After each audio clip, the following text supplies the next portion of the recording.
오늘 주시는 하나님 말씀 야고보서 1장 1절에서 8절까지 말씀입니다. 한 절씩 교독합니다. 하나님과 주 예수 그리스도의 종 야고보는 흩어져 있는 12지파에게 문안하노라. 내 형제들아, 너희가 여러 가지 시험을 당하거든 온전히 기쁘게 여기라. 이는 너희 믿음의 시련이 인내를 만들어내는 줄 너희가 알미라. 인내를 온전히 이루라. 이는 너희로 온전하고 구비하여 조금도 부족함이 없게 하려 함이라. 너희 중에 누구든지 지혜가 부족하거든 모든 사람에게 후히 주시고 꾸짖지 아니하시는 하나님께 구하라. 그리하면 주시리라. 오직 믿음으로 구하고 조금도 의심하지 말라.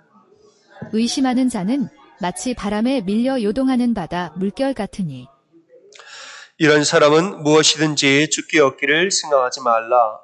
두 마음을 품어 모든 일에 정함이 없는 자로다. 아멘. 아멘. 오늘부터 여러분과 당분간 야고보서 말씀을 나누고자 합니다.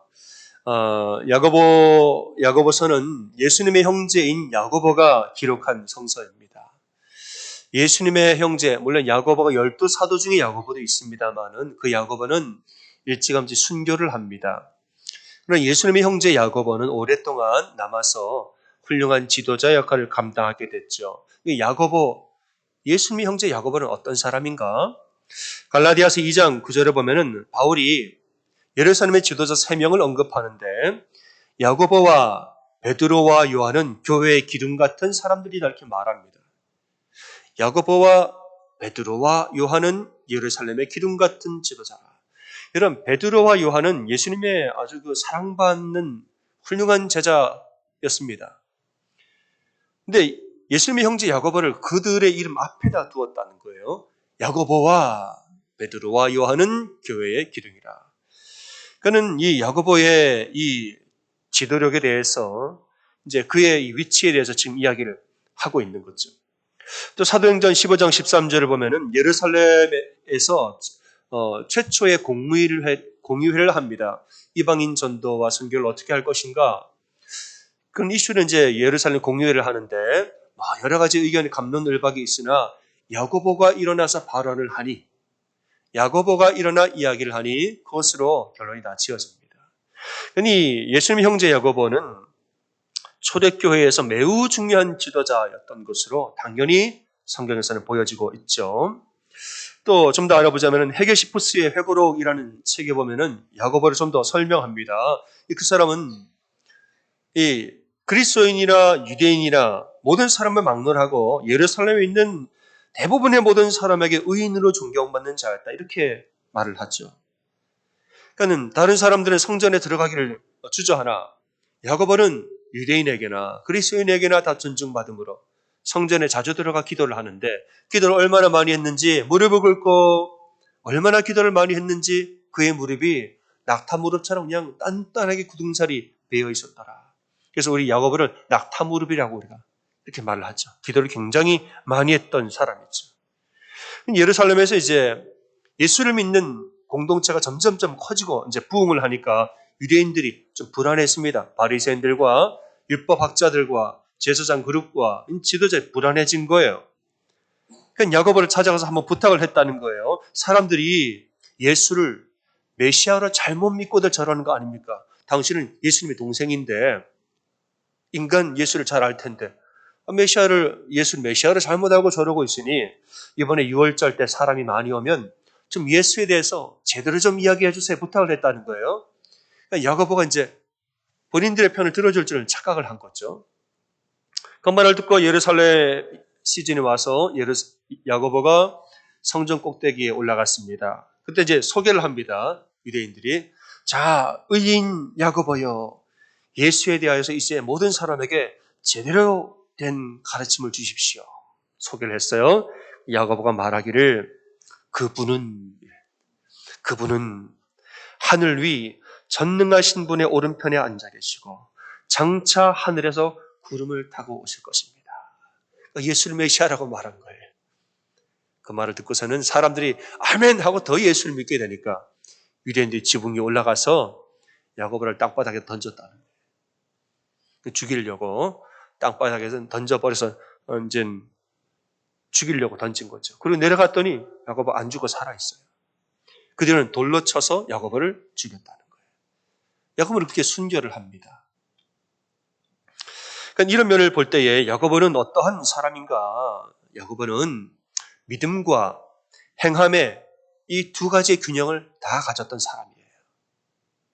야고보는 예수님의 형제 야고보는 믿음과 온전한 믿음과 굳건한 믿음, 이 믿음과 그다음에 참 이 율법주의자 바리새인들보다도 더 행함이 온전한 이 믿음과 행함의 두 가지 균형을 함께 가진 사람이라는 거죠. 믿음은 어떤 믿음이냐? 이 야고보는 예수 그리스도에 대한 믿음이 너무나 분명했습니다. 오늘 본문의 1절에 자신을 뭐라고 소개하죠? 하나님과 주 예수 그리스도의 종 야고보. 본인을 그렇게 소개해요. 주 예수 그리스도의 종 야고보. 여러분, 야고보와 예수님 어떤 관계입니까? 형제 사이예요. 예수님은 야고보의 형님이란 말이에요. 어려서부터 같은 집에서 같이 놀고 같이 뛰고 같이 지냈던 형님이란 말이에요. 근데 그 형을 나의 형은 그리스도 메시아라고 고백하는 게 쉽습니까 이게? 굉장히 어려운 일이에요. 어려서부터 같이 뛰놀고 같이 먹고 살았던 우리 형을 일컬어서 그는 메시아요. 그는 그리스도요. 나는 그의 종이라. 이렇게 고백하는 게 결코 쉬운 고백이 아닙니다. 또 한편으로는 아니 동생이 자기 형을 메시아 그리스도라 저렇게 분명코 소개를 하니 이것이 다른 사람에게 또 얼마나 중요한 메시지가 되겠습니까? 그는 야고보 안에는 예수 그리스도 메시아 이 그리스도에 대한 분명한 고백이 믿음이 있었다는 거죠. 또 한편으로는 그에게 아주 온전한 행함이 있었습니다. 율법학자나 바리새인들조차도 그를 의인으로 소개할 정도로 행함에 대해서도 최선을 다하여서 정말 온전하게 행하였던 그 온전한 행함이 그에게 있었다는 거예요. 이렇게 이제 믿음과 행함의 이런 균형을 잘 갖춘 것을 야고보서에서는 온전함이라고 설명을 합니다. 우리가 야고보서를 생각할 때 야고보서는 이 행함을 강조하는 복음 이렇게 말하겠죠. 행함을 강조하는 성경 그렇지 않습니다. 야고보서는 온전한 믿음을 강조하는 성경이에요. 온전한 믿음을 가르치는 성경이 야고보서다 이겁니다.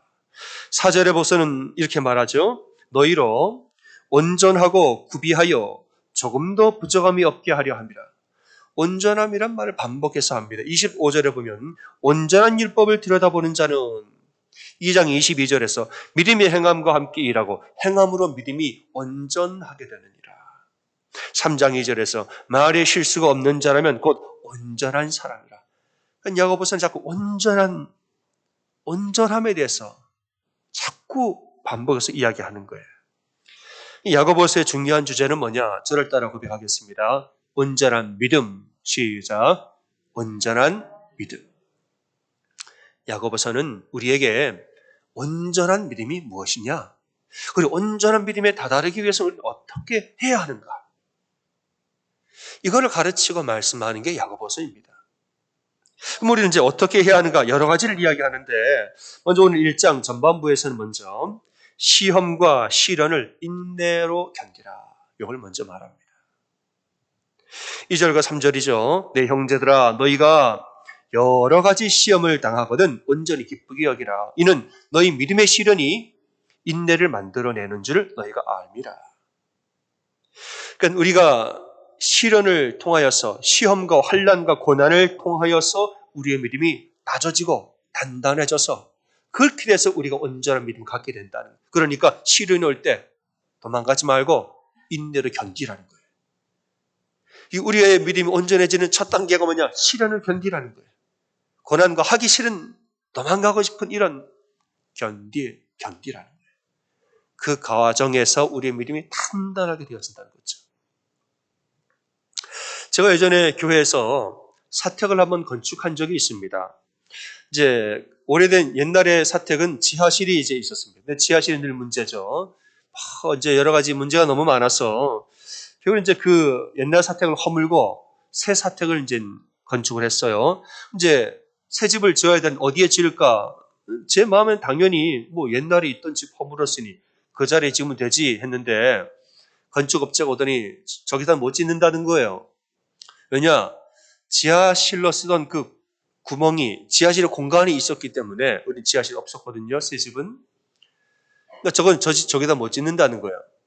만약에 그 위에 집을 지으려면 지하실 공간에다가 먼저 흙을 한 겹을 채우고 다지고 한 겹 또 채우고 또 다지고 또 채우고 또 다지고 그 다음에 기다렸다 비가 올 때까지 기다려서 비가 내리고 굳어지고 또 다지고 이거를 한참을 해야 된대요. 그러니까 시간이 너무 오래 걸린다는 거예요. 한마디로 말하면 저기는 아직 집 지을 준비가 안 된 땅이라는 거예요. 그럼 어디다 지어요? 그랬더니 그 바로 앞에 주차장으로 쓰는 공터가 있었습니다. 주차장으로 쓰는 공터가 있어요. 거기다 지으라는 거예요. 그 땅은 아니요 수십 년 동안 그냥 차들이 다니면서 하도 다지고 다 전화와가지고 지금은 바로 그냥 그 위에다 집을 올리면 된다는 거예요. 이미 집 지을 준비가 다 된 땅이라는 거예요. 그래서 그 공터에다 그냥 집을 올렸습니다. 제가 이걸 보고 은혜를 받았습니다. 은혜를 제가 받았어요. 아니 그 황량한 공터가 새로운 집터로 쓰임받게 될 줄을 누가 알았겠느냐는 거죠. 그 땅이 뭡니까 여러분? 1년 내내 비가 오고 1년 내내 비가 오고 눈이 내리고 땅이 얼었다가 풀렸다가 여러분 하루 종일 온갖 차들이 다 지나다니면서 그 땅이 만약에 사람이라면 막 내 머리를 짓누르는 거 아닙니까? 하루 종일 그냥 온갖 차들이 다 지나다니면서 막 그냥 나를 눌리고 밟히고 막 하면서 왜 나만 이렇게 못 살게 구는 겁니까? 했을지는 몰라도 이 과정을 다 지나니까 어느 때가 되니까 지금 당장 집을 지어도 될 만큼 단단한 땅으로 쓰임받게 될 줄을 그걸 누가 알았느냐 말이죠. 그 저한테는 전 은혜가 됐습니다. 사랑하는 여러분, 우리의 믿음이 어떻게 온전해집니까? 온갖 시련을 인내로 겪으면서 우리가 단단한 신앙이 되는 줄로 믿으시기를 소원합니다. 2절 말씀입니다. 너희가 여러 가지 시험을 당하거든 기쁘게 여기라 이랬어요. 여러 가지 시험을 당하거든 기쁘게 여기라. 여러분, 우리가 인생에 살 때 시험이 어떤 하나의 분야에서만 시험이 옵니까? 집에서는 시험이 안 오는데 직장만 가면 그렇게 시험이 와요? 직장은 괜찮은데 집에만 오면 시험이 어디 다른 특정한 시험만 우리에게 오는 게 아니에요. 여러분, 온 우주 만물을 하나님이 다 만드셨는데 시험이 어디에서는 오고 어디에서는 안 오고 그런 거 아니에요. 하나님 어디에서 우리를 훈련하고 어디에서 훈련을 안 시키고 그런 건 아닌 거예요. 인생에서의 시험이라는 것은 여러 가지 시험이 언제나 어디에서나 늘 우리에게 온다는 거예요. 그게 인생입니다. 가정에서 시험이 오죠. 직장에서 와요. 교회에서 와요. 마트에 갔는데 와요. 식당에 갔는데 오고 거리를 지나다니다 오고 운전 중에도 시험이 오고 시험이라는 것은 시도 때도 없이 찾아옵니다. 때로는 막 물질의 시험이 찾아오고 때로는 관계의 시험이 찾아오고 때로는 건강의 시험이 찾아오고 부부의 시험이 오고 자녀의 시험이 오고 때로는 내가 너무너무 미워하는 사람 날 시험 들게 하고 때로는 내가 진짜 믿었던 사람과 사랑했던 사람 날 시험 들게 해요. 때로는 정말 사람이라면은 이런 일은 인생에서 일어나면 안 되는 거 아닌가? 그런 일까지 일어나면서 우리를 시험 들게 합니다. 그는 말씀에서 뭐라고 말합니까? 우리가 여러 가지 시험을 당한다고 했어요. 여러 가지. 시험이라는 것은 언제 어디서나 늘 온다는 거예요. 어떨 때는 정말 이런 일이 나에게 일어나도 되는 건가? 이런 일이 어떻게 일어날 수 있나? 근데 여러분, 그런 일이 일어날 수도 있어요. 인생은 그런 거예요. 이런 시험이 올 때에 하나님 왜 나만 이렇게 못 살게 겁니까? 여러분 이렇게 하지 말고 그냥 우리의 인생이라는 것은 여러 가지 각양각색의 시험이 오는 것이 그냥 지극히 자연스러운 인생이라는 것을 아시기를 소원합니다. 우리는 그래요. 그 모든 것이 내 인생을 망가뜨리려고 찾아오는 시험이 아니라 나의 믿음을 연단하는 시험인 줄로 또한 믿으시기를 주님의 이름으로 축원합니다. 나를 막 넘어지게 하려는 시험이 아니라 하나님 그런 분 아니에요. 이걸 통하여서 나를 단단하게 하고 우리의 믿음이 온전하게 도와주려고 우리에게 오는 시험이 있는 거예요. 이는 너희의 믿음의 시련이 인내를 만들어내는 줄을 너희가 압니다. 시험을 겪어봐야 인내를 알죠. 시험 때마다 도망가면 어떻게 인내를 배웁니까? 그리고 인내가 있어야 믿음이 온전해지죠. 4절입니다. 인내를 온전히 이루라.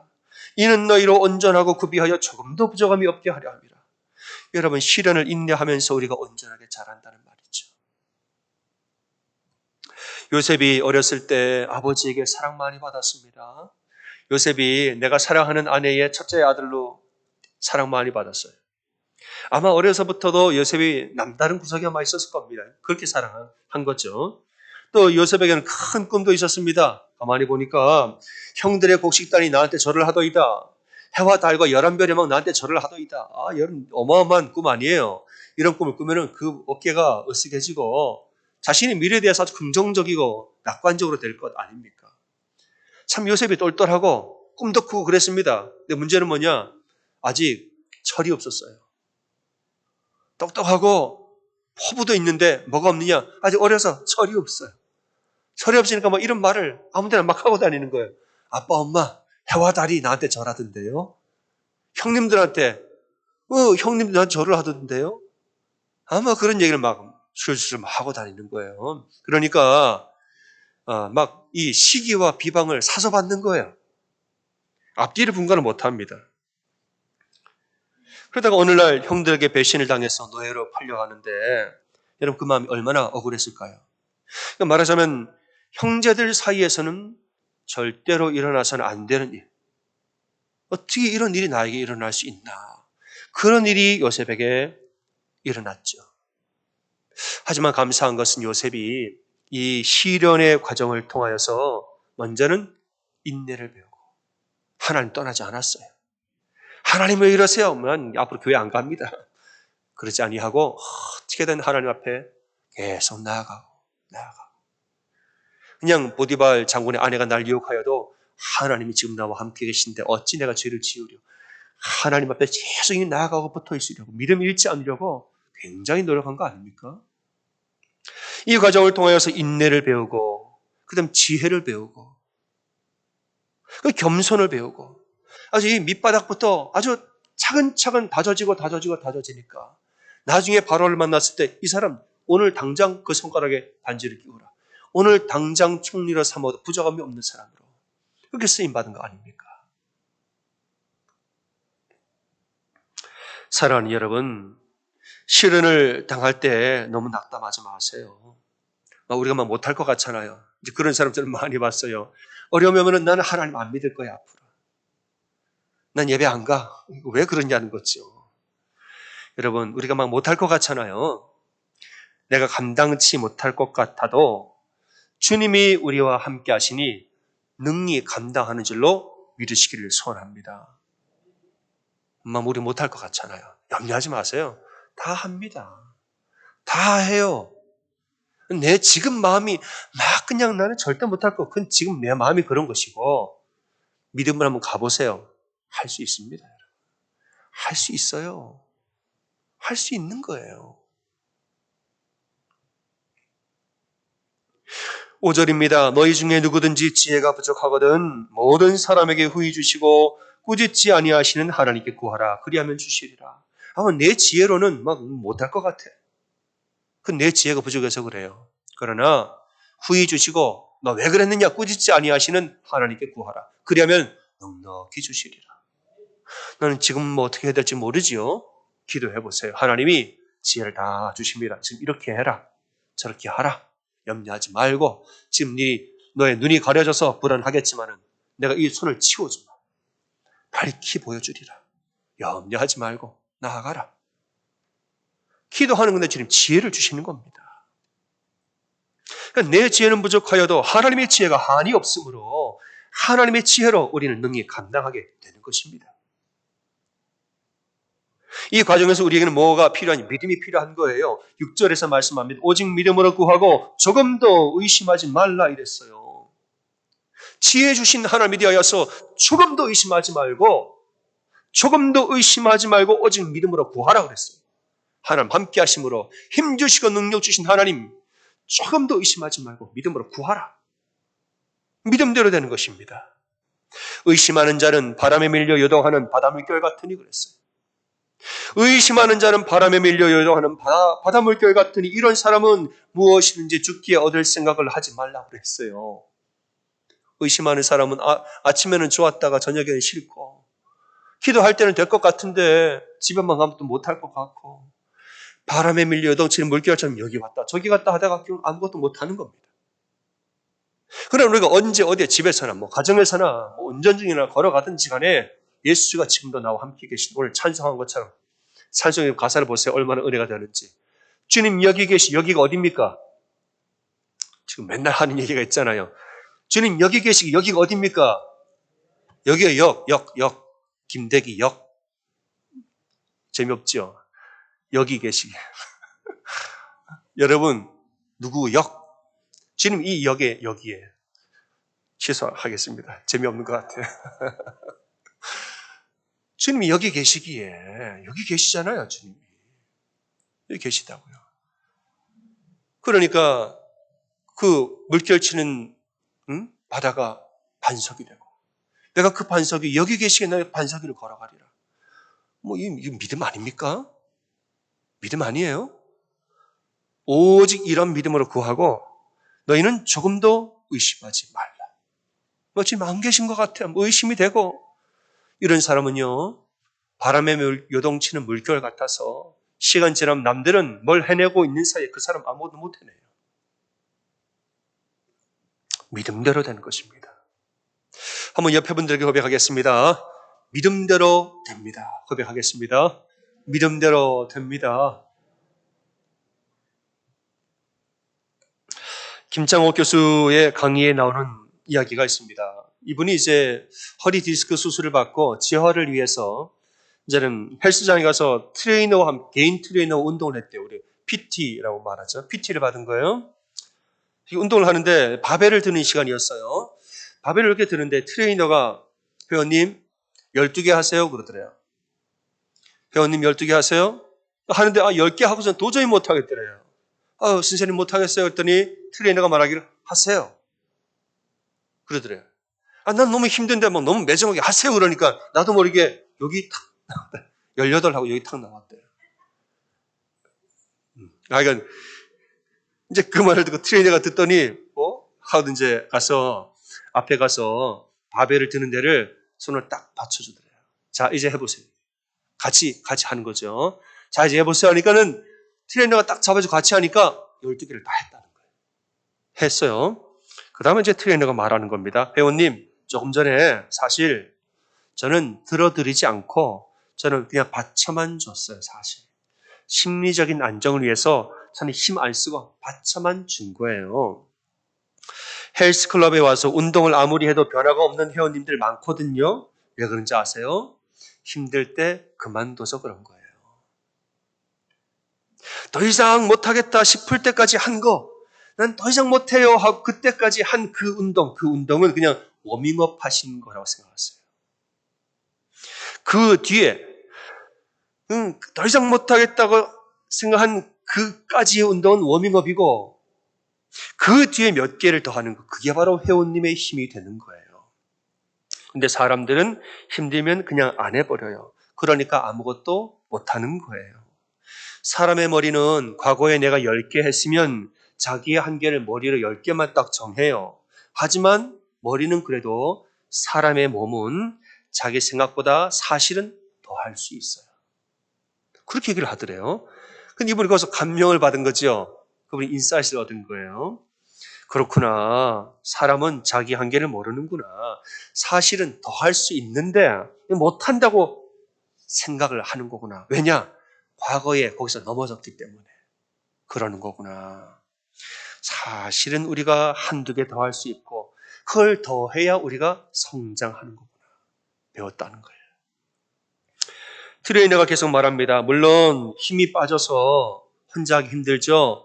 힘이 빠졌는데 혼자 하려고 그러다가 사고가 날 수 있어요. 제가 알아요. 그래서 제가 받쳐드리는 거예요. 그랬다는 거예요. 힘들 때 더 해야 되는데 더 하는 걸 혼자 하려고 하다 보면 사고 난다는 거예요. 그래서 제가 옆에서 받쳐드리고 있는 거예요. 그 다음에 말했다는 거예요. 그러니까 우리 김창호 회원님 연장 가입하셔야겠어요? 안 하겠어요? 하겠습니다. 12주 더 할게요. 또 했다는 거죠. 여러분, 사람은 자기 생각보다 우리의 몸은 더 할 수 있습니다. 하나님이 우리를 인간의 존재를 그렇게 만드신 줄로 믿으시길 바랍니다. 예수를 믿지 않는 사람들도 사실 우리 몸의 신비라는 것은 우리 생각보다 우리 몸은 더 할 수 있어요. 예수 믿지 않는 사람도 그렇게 하나님 만드셨어요. 그렇다면 하나님의 자녀들은 그보다 능히 더할 수 있는 줄로 믿으시기를 다시 한번 소원합니다. 왜냐? 하나님이 나를 받쳐주시고 지혜 주시고 능력 주시기 때문에 하나님의 자녀는 더 할 수 있는 거예요. 사람이 받쳐줘도 할 수 있는데 전능하신 하나님 우리를 받쳐주시면 여러분 우리 얼마나 더 할 수 있습니까? 하나님은 지혜가 부족한 자에게 지혜를 주시고 능력이 부족한 자에게 능력을 주시고 어떤 사람은 홀로 외로이 견디는 사람이 있어요. 홀로 외로이 막 이 싸움을 하는 사람에게는 그의 두 팔을 양팔을 받쳐줘 아론과 훌과 같은 사람을 붙여주신다는 거예요. 사랑하는 여러분, 하나님 여기 계심을 믿을진데 담대하게 사는 여러분 되시기를 소원합니다. 내가 내게 명령한 것이 아니냐. 강하고 담대하라. 두려워하지 말며 놀라지 말라. 내가 어디로 가든지 내 하나님 여호와가 나와 함께 하시리라 말씀하고 있습니다. 사랑하는 여러분, 우리는 더 할 수 있습니다. 한번 옆에 분들에게 다시 한번 인사하겠습니다. 당신은 더 할 수 있습니다. 시작. 당신은 더 할 수 있습니다. 그럼 집에 가서 그 말 하지 마세요. 그러니까 더 하라고 그러지 말고 여기서만 하세요. 저 때문에 가정에 분란이 있으면 안 되니까 예수 안에서 예수의 힘으로 우리는 더 할 수 있어요. 사실. 그때에 우리의 인내가 자라고 그때에 우리의 믿음이 단단해지고 온전해지는 겁니다. 다만 여러분 혼자 하지 마세요. 혼자 하지 말고 혼자 하다 그러면 다칩니다. 내게 능력 주시는 자 안에서 하시기를 바랍니다.